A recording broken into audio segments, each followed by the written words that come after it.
Sinimula na ng Committee on Ways and Means ng BTA Parliament ang pagtalakay sa proposed amendments sa Bangsamoro Revenue Code. Sa nakalipas na 3 araw, nireview ang key provisions ng draft code.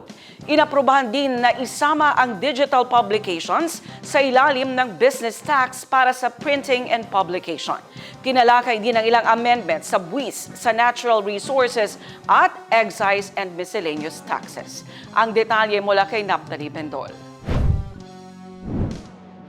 Binusisi ng Committee on Ways and Means ng BTA Parliament para sa proposed amendments ang ilang key provisions ng draft ng proposed Bangsamoro Revenue Code araw ng Lunes.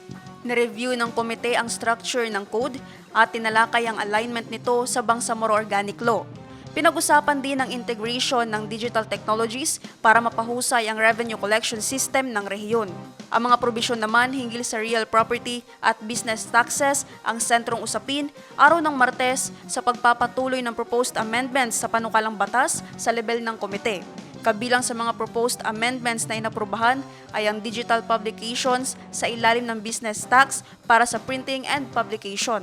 Sa ikatlong araw ng paglalatag ng proposed amendments, tinalakay naman ng komite araw ng Martes ang usapin sa natural resources, excise at miscellaneous taxes. Inatasan naman ng Ministry of Finance, Budget and Management na i-review ang excise tax sa plastic bags para makatulong sa pag-reduce ng plastic use. Tinalakay naman ngayong araw ang iba pang probisyon ng proposed code.